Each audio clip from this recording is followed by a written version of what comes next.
వీధి వ్యాపారస్తుల జీవనోపాధి పరిరక్షణ కొరకు వారి వ్యాపార అభివృద్ధికి తోడ్పాటునందించాలని నెల్లూరు కలెక్టరేట్లోని తిక్కన భవన్లో ప్రజా సమస్యల పరిష్కార వేదిక సాక్షిగా కలెక్టర్ ఓ ఆనంద్కు నెల్లూరు జిల్లా కాంగ్రెస్ జనరల్ సెక్రటరీ సంజయ్ కుమార్ వారి యొక్క నాయకులతో కలిసి ఈరోజు వినతి పత్రాన్ని అందించారు. యూపీఏ గవర్నమెంట్లోని జీవనోపాధి రక్షణ మరియు వీధి విక్రయాల నియంత్రణ చట్టం 2014ను అమలుపరచడం ద్వారా వీధి వ్యాపారస్తుల అభ్యున్నతికి తోడ్పడవచ్చని, ఆ విధంగా వారికి సర్టిఫికేట్లు, ఐడెంటిటీ కార్డులు జారీ చేయవలసిందిగా కలెక్టర్ గారికి వినతి పత్రాన్ని అందించారు. నెల్లూరు జిల్లా కాంగ్రెస్ పార్టీ జనరల్ సెక్రటరీగా బాధ్యతలు నిర్వహిస్తున్నాను. ఈరోజు మేము వీధి వ్యాపారులు వాళ్ళ హక్కుల కోసం, వాళ్ళ జీవనోపాధి భద్రత కోసం ఆ రక్షణ చట్టం 2014లో యూపీఏ గవర్నమెంట్ వీధి వ్యాపారుల యొక్క రక్షణ భద్రత చట్టం తీసుకొని వస్తే ఈరోజు ఆ చట్టం ఇంప్లిమెంటేషన్లో ఎంతో వెనుకబడిపోయి ఉన్నది.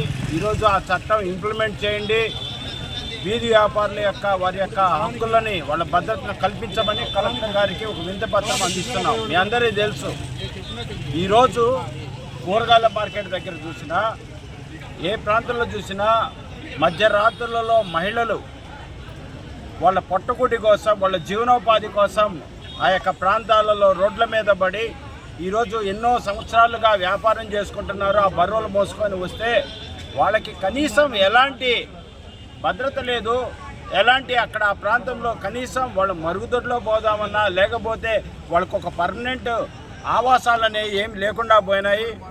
మేము ఒకటే ప్రశ్నిస్తున్నాం. ఈరోజు మున్సిపల్ శాఖ మంత్రిగా నారాయణ గారు రెండోసారి ఈ యొక్క బాధ్యతను చేపట్టారు. ఈసారి అయినా సరే మేము ఆయన కోరేది ఒకటే, ఎంతసేపటికి అమరావతిలో కాకుండా నెల్లూరు ప్రాంతంలో కూడా ఆ యొక్క పేదల యొక్క భద్రతను చూడండి. అనేక మంది మహిళలు పొట్టగుడి కోసం వారు ఆ ప్రాంతానికి వస్తున్నారు, రాత్రులంతా అక్కడ ఉంటున్నారు.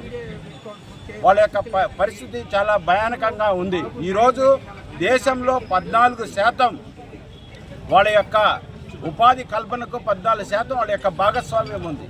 యూపీఏ గవర్నమెంట్ ఆ రోజు కొప్పుల రాజు గారు ఈ యొక్క దీని యొక్క పథకాన్ని రూపకల్పన చేసింది కొప్పుల రాజు గారు యూపీఏ గవర్నమెంట్లో. అయితే ఆ చట్టం ఈరోజు కూడా ఇంప్లిమెంట్ చేయకపోవడం బాధాకరమైన విషయం. ఈరోజు మేము నెల్లూరు సిటీ కాంగ్రెస్ తరఫున ఈరోజు కలెక్టర్ గారిని కలవడం జరుగుతుంది. దీనికి మా యొక్క ప్రెసిడెంట్ అయినటువంటి కిరణ్ కుమార్ రెడ్డి గారు ఆదేశం మేరకు ఈ ప్రాంతంలో వచ్చి ఈ విధంగా కలెక్టర్ గారికి ఇవ్వడం జరుగుతుంది. ఒకటే చెప్తున్నాం, వారందరికీ ఐడెంటిటీ కార్డులు ఇవ్వండి. వారందరూ కూడా రుణాల కోసం ఈరోజు తండల వ్యాపారస్తులు ఎంతో వారి మీద దోపిడీలు చేస్తున్నారు. వాళ్ళకి ఆర్థిక భద్రత లేదు. పోలీసులు, మున్సిపల్ శాఖ వాళ్ళు వచ్చి రకరకాల ట్యాక్సుల పేరు మీద ఫైన్లు వేస్తూ వాళ్ళ యొక్క అమ్ముకుంటున్న వాళ్ళ కూరగాయలని, లేకపోతే ఆ పండ్లన్నీ కూడా ఇసిరేస్తూ ఉంటాం, మనం చూస్తూ ఉంటాం. కాబట్టి అనేకమైన బాధలు పడుతున్నారు. ఎవరికి చెప్పుకోవాలో తెలీదు. వీళ్ళందరికీ ఒక భద్రత చట్టం ఉంది, ఆ చట్టం గురించి ఎవరికి అవగాహన లేదు. కాబట్టి కలెక్టర్ గారిని మేము కోరేది ఏంటంటే, ఒక కమిటీలు ఏర్పాటు చేయండి. ఇదేమన్నా మేము ఒట్టిగా చెప్పేది కాదు, ఇది ఒక చట్టం. చట్టాన్ని అమలు చేయండి, రాజ్యాంగాన్ని కాపాడమని మేము ఈరోజు అడుగుతున్నాం. కాబట్టి చట్టంలో ఏవైతే రూపొందించారో ఈరోజు వారందరికీ ఒక ఐడెంటిటీ కార్డులు ఇవ్వండి, వారందరికీ ఒక పర్మిషన్ ఇది చేయండి. ఆ ప్లేసులు అనే జాగాలు ఖాళీగా ఎన్నో ఉన్నాయి.